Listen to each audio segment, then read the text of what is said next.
we was ready. When we left in November, we'd had the motorhome for about 2 years now. It's coming up to 3 years now. So yeah, we'd had the motorhome for about 2 years, and Simon said we've been away for like weekends and stuff, short breaks, a couple of days here and there. Never really spent much time in her, like long time. So we prepared her as best we could with everything we thought we was going to need on our long journey. We thought she's ready to go. Yeah, we thought we've done everything, we've fixed everything that needs fixing, we've filled her up with all the stuff on the internet recommends that you take this, that and the other. So we'd sort of gone through lists and put in everything that we thought we needed before we set off. And it's not really until you set off and do a trip like that that you realise actually how wrong you were. Well, we weren't that wrong. I mean, we got a lot of things right. We did take a lot of stuff that we just didn't need to take. Literally, I mean, it never even came out of whatever cupboard it was put in. We thought we were being minimalistic, but you can be even more minimalistic, really. Yeah, we realised there's a lot of stuff that we really didn't need to be carrying that whole time. And it also made us realise that the van, although perfectly fine for a couple of night stay and stuff, especially in the summer, which is the sort of things that we'd done, but actually travelling in the winter and living in her for 3 months, we suddenly realised that it was very drafty and quite cold. A couple of little patches of damp when we had the real heavy rain, that things had come through. What else? Yeah, I mean, there's our cabinets, they're all cold areas. But when you look at it, I mean, what you see inside is basically, it's just there's no insulation up in here at all. I mean, we found there was a void all the way around the bulkhead, which we've now filled, which you'll see in the next video. But we are planning on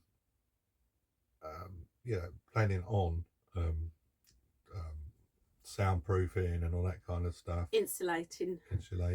Yeah, when after sleeping in here because we've got the heater, but we didn't tend to use the heater that often. It wasn't really until we come back started getting into Spain, really, when we started coming back north. We started getting a bit cold and putting the heater on. Yeah. But that's the thing, was like we put the heater on, it'd be really toasty. All of a sudden the heat would just dissipate, just go. You'd turn it off because it would be getting too hot, and within a few minutes it'd be bloody cold again. And it shouldn't cool down. And especially sleeping arrangements. I mean, we tried all sorts of different sleeping arrangements. Obviously, we're only a 6.5 metre motorhome. We don't have a pull down bed. These are our beds. We can pull it out to be a double, a big double, but with the 3 dogs as well in here, Loki doesn't settle very well, so it made more sense for us to use them as 2 singles. And what we did notice is when you were sleeping at night, both of us found that because these bits were down, this side wall was freezing.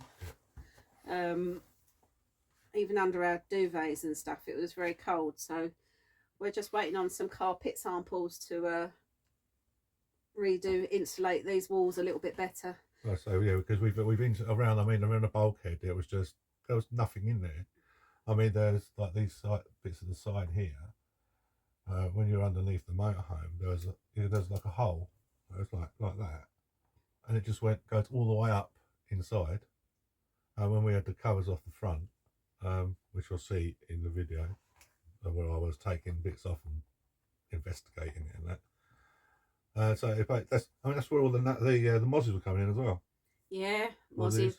Wind coming through. So anything, any heat was in, it was going straight out there. Yeah. Talking of mozzies, again, you can get stuff and gnat bites and stuff out there if they bother you. Gnat bites have never really bothered me in the past. I was always absolutely fine. Yes, they'd be a bit itchy, but they'd go.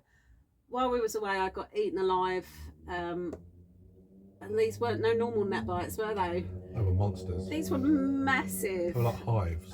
Literally, it was like welts all up my legs, my bum. All the juicy parts got bitten. So, and I actually didn't have any stuff with me, and I'd been bitten a couple of times on my hand and on my thumb, and it got to a point where my hand swelled and I couldn't actually bend my thumbs. So I had to go to a chemist there, didn't I?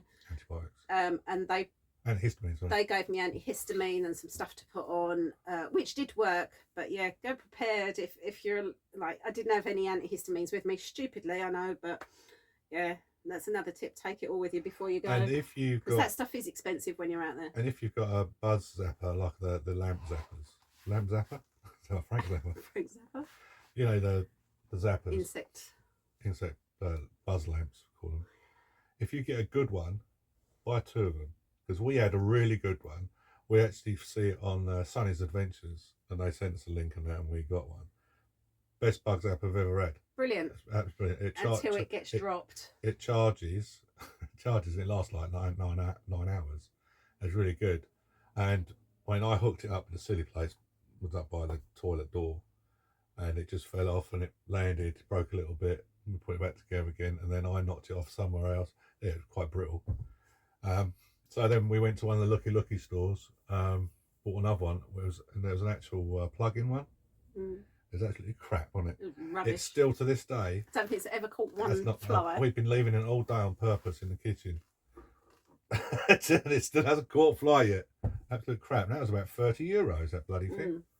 Yeah, so if you get a good zapper, get a second one. Get a backup one. And also the old electric tennis rackets are good. Yeah, until you step on them. Which I broke too. Well, I'm clumsy. I'd want another power bank. Another power bank? We've got 2. Yeah, we've got the little Gracell 500 Gracell. We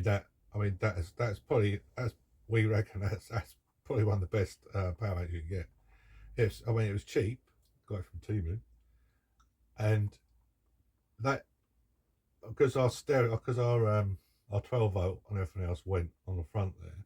We were running our router, our phones, on our sat nav and everything while we're driving off that, and it barely used any power, and it's absolutely brilliant. I mean, but mainly for cooking and that, when we weren't using the gas, we got the Jackery 2000, and that was really good, and that was handy because we've got the solar panel on the roof. We were able to charge that while we were driving along. It was a trickle charge, but that was really good. But every now and then it was like, a bit low on this, low on that.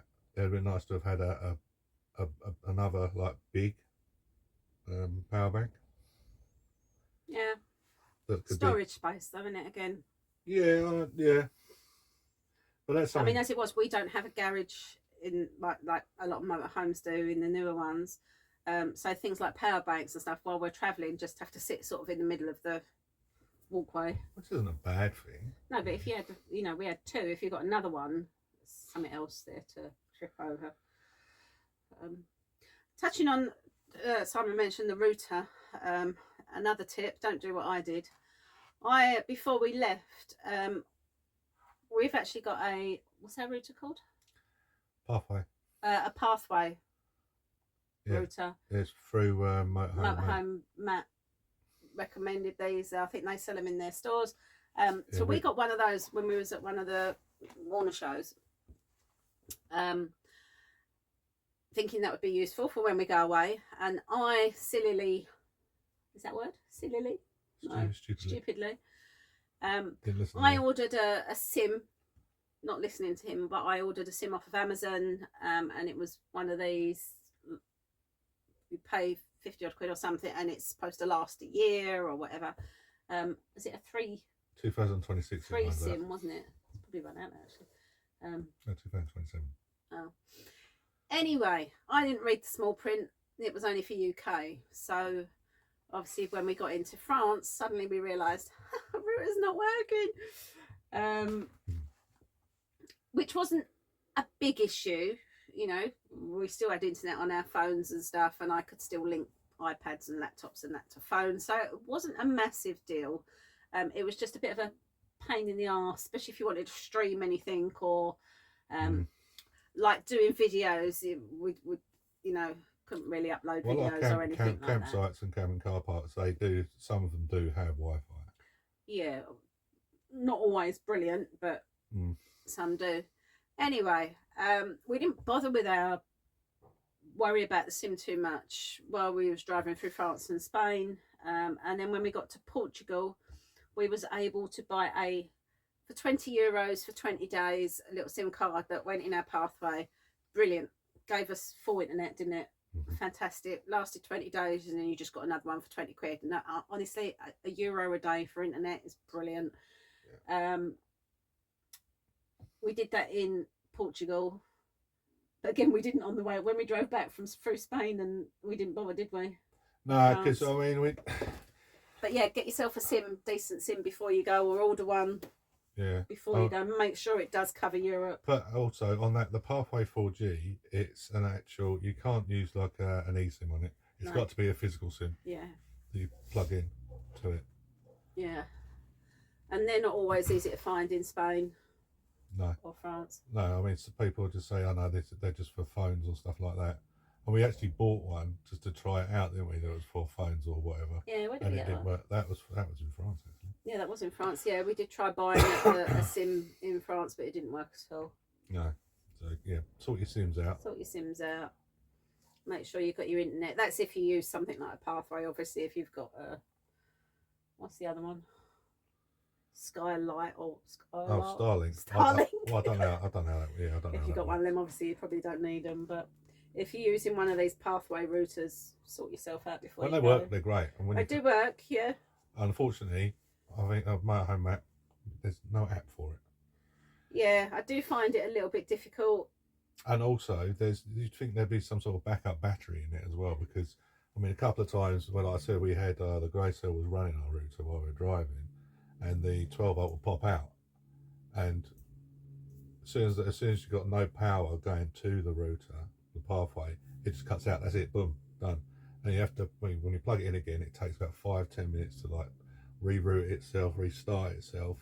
And if you're in the middle of doing something like I don't know, uploading a video, it fucks it up. Another tip or Google Maps. We didn't have a sat nav or anything. We did our whole journey using Google Maps, didn't we? I know where you're going with this. Obviously, Google Maps, you know, you can't put the dimensions of your vehicle in. And most of the time, it's not a problem driving around. We didn't really have any issues, did we? Our whole journey. We went through some very tiny little Portuguese villages and stuff. But again, easily able to get through. Well, I mean, usually, yeah. I mean, if you're going down a road, you can see it's going to be. I was like, quite. That's too narrow. Let's not go down there.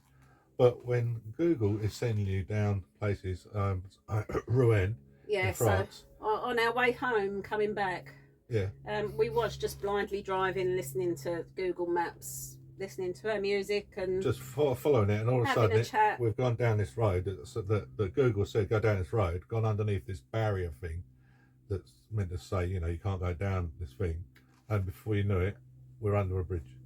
Yeah, let's just say that the barrier we went under, one of these hanging ones, height barrier things, it did touch the van, but even that didn't stop us keep going.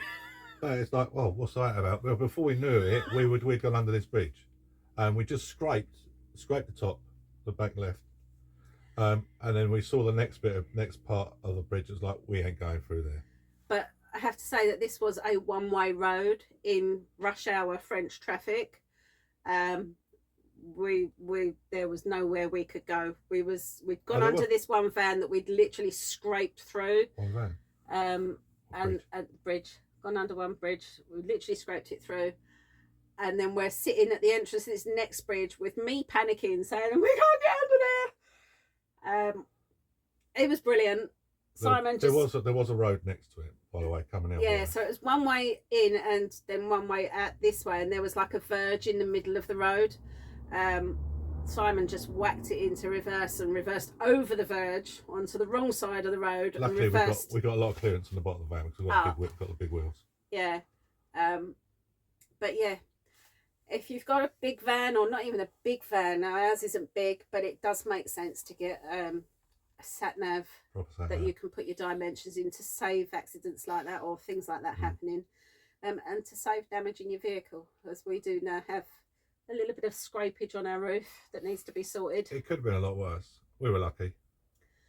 Yeah. But it just happened all so quick. Google went, go down there, and before you knew it, was like, oh shit.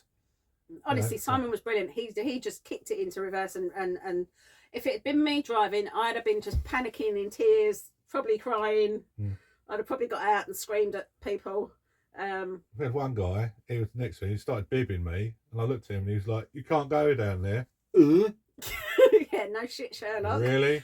I was going backwards as well when he said it, so obviously I'd already realised that. Yeah, and it's at times like that you wish you'd have had like your camera on or something to video, but we didn't, and obviously we didn't think about filming that. We just wanted to get out of that situation as quick as we could. Get out and breathe.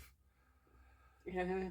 And And keep going while the adrenaline was still in there. A sat nav with dimensions is next on our list of purchases for any other big trips. Yeah. Definitely. Well, you even know some people have that, don't they? And it still sends them wrong places. But yeah, and to be honest, we did have a warning with the overhanging sign that hit the roof, but we just ignored it. But as soon as you've gone past that, it's just like flat. It's like, oh, there's nothing there. And then it went down into a tunnel. Down into the tunnel bit. So it wasn't. But yeah, it was a heart pumping moment, let me tell you. I mean, when in the moment, I can imagine people saying, "Well, once that touched the top of the van, you should know. You could have." But looking back at it now, we wouldn't have been able to just stop and reverse up that bit anyway. No, because we were still on a one-way system. Yeah, I mean, luckily we'd actually gone through that first bit of tunnel that's scratched, and that was when there was a road coming the other way going up. That we were actually luckily enough to be able to reverse onto that, and then reversed up that road, and then found a bit we could turn around on some chevrons and dot off again. Yeah, not our finest moment. But well, I mean, the great scheme of things, that's about the only made us laugh afterwards. Yeah, but that's the only bad experience really of the journey. Driving experience, yeah, that was really the only bad part, wasn't it? Yeah, which it's not bad, is it really? No. Although Spanish motorways, I hate other drivers. Spanish lorry drivers are just lunatics. Honestly, the white knuckle rides, I don't need to pay for one when you're on one of those. Well, not only that, I mean, especially when you've got traffic coming the other way, you're sat on the passenger side. Yeah, I've done most of the driving coming back, so Zoe was mainly on the left, on the passenger side. So we're going down the road and you've got traffic coming the other way. She's like this. Ah! Narrow roads. And I can't tiny narrow roads. I'm okay. I'm concentrating on not going off the side. Concentrating on your side of the road. My side. I'm just seeing giant juggernaut lorries coming towards me. No. Yeah, bless you. Have to tranquilise you if we go away. Yeah. I'll just sleep on the journey. Well, the girls, the dogs, they're not. They are trained to a certain point. They're not make it sound like a really bad train, like we just let them go off and do anything. We're actually pretty good with them. But if you've had spaniels, you'll know that when they're one on their own, they're fine. So when they get together, they've got this little group mentality. They go nuts. Loki, she will bomb off. She is Loki is a runner. Sprocker. She's a Springer and Cocker Spaniel mix, and she will bolt. She'll run off. In one part of the flight, she did actually run off this field and was going towards the main road. It's like, Jesus Christ, we thought that was it. We literally thought we was going to lose her at that point. I mean, Star and Nelly, when they're on their own, they're absolutely perfect. They are great. They are great dogs to take away with you. But it's the three of them. It is a bit too much. To the point where we started when we were on campsite. To be honest, it's just Loki, really, isn't it? She's. But I mean, unpredictable. We got to a point where we'd take them out one at a time. It was easy to do that. It was easy to take them out. And they actually got to a point where they would wait by the door when you brought the other one back. One would come in and go out. So they learn quick. But it's when Loki's quite mouthy. She's not barking aggressively at everybody. She just wants to say hello. She's excited. She's very excited. Tail going, and that's what she just wants to. Even though she's like 11 years old, she's like a baby. Yeah. I know a lot of people take their dogs away, and it's all great. I found it quite stressful with the dogs. I also found, I wouldn't have done it without them. That was a big thing for us, that we wanted to go. We wanted to take the girls all with us. We wanted them to go to the beaches and just we just wanted to share our experience with our dogs. And I was glad we did. However, saying it again, doing it again, I wouldn't want to do that sort of journey, that long 3-month trip again with my 3 dogs. Well, when we started finding places that we'd like to actually go and visit and go and look around, discovering that, you're limited, obviously, because you're limited by time.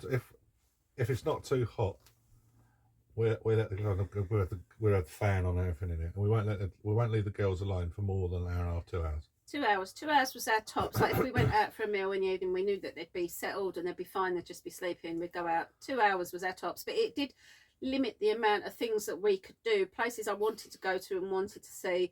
You either couldn't take dogs, or it would have taken too long for us to have left them and gone on our own. I wouldn't have been happy leaving them in the van that long, especially where we was parked in places that maybe weren't on campsites or anything like that. And I know people do go out and leave their dogs. I know people take their dogs with them, which is great. You've got a little dog, you can pick it up. If we just had Nelly, it would have probably been a completely different experience. She's a dog that we could have just put in our bag and gone to see all these places. Took her to cities and stuff like that. But even things like when we would walk down to the cafe, you know, we'd find a nice cafe and stuff that we could sit outside with the girls, and it would be fine until another dog or something walked past, and then obviously all the ours would start barking, and it was just I found it personally quite draining to have all 3 girls with us. Apart from the sleeping arrangements where, you know, always had a dog on you at some point, and that it was just it is very restricting with the dogs. Like I say, I know people don't say that you shouldn't leave your dogs and stuff in your van, but we did leave them a few times, mainly when we was parked up on the main campsite where we stayed for nearly 6 weeks. We'd made friends with the neighbours and stuff, so we knew that there was people around if there was any problems with the dogs. And like I said, we never left them for longer than 2 hours. Not only that, I mean, it's because we haven't got a separate bedroom. It's, you know, our time. Yeah. Sexy time. Yeah, there was none of that. No sexy time. Not without onlookers. We did. Animal onlookers. We did have it off a couple of times, but it's like, no. Well, we're a passionate couple. We do like us time. So there's that as well. It's just hard, and I was. think because of the weather that we was travelling as well, with a lot of rain and you know, going to places like Spain and Portugal, and that they're quite dusty, even in damp weather. It's muddy, isn't it? We found that with the dogs in and out all the time, obviously there was constantly sweeping out of sand and dirt, and they'd jump on the sofas, and obviously they were our beds in the evening, and it was just... See, that didn't really bother me, because I mean, it didn't bother you, it bothered me. I'd get rid of, I'd flush the sheets out and stuff, I'd sweep out. It didn't bother me, but... I found it quite draining, and as much as it was lovely seeing them on the beach and stuff, I don't think, because of the restrictions of not being able to take your animals on so many beaches and places like that, yeah, I just found it a little bit... I can see why they do stop it, you know, because I mean, especially like Portugal and Spain, you'll see dogs just running around. Lots of strays. Lots of strays. Lots of stray dogs everywhere, and dog shit absolutely everywhere. Spain, France was awful. Spain, Portugal, all the same. It's like, I get there's a lot of stray dogs. I don't believe it's just the stray dogs that are shitting all over the place. No, there's one particular guy that we saw that, you know, that looked like the businessman of Amstel Perry. He'd be walking along, he'd have his dog off a lead, and dogs just shit anywhere, didn't they? He was letting his dog just crap there, and he was looking at it, and he was just carrying on. It's like, clear up after yourself, man. Yeah, and we are people that do clear up our dog shit wherever we go. Yeah, hot handbags. We do clear it up. But yeah, I can't believe the amount of dog crap everywhere. Amazing. But what's funny though is you've got poo bag dispensers everywhere. Yeah, in France there wasn't there? Well, was there in Spain as well? And Portugal as well. Portugal. Yeah, they give away free poo bags, but it doesn't seem like any other locals actually use it. Yeah. You know, and who is expected to go and pick up stray dog shit? How's about that then? How's about that? No. Yeah.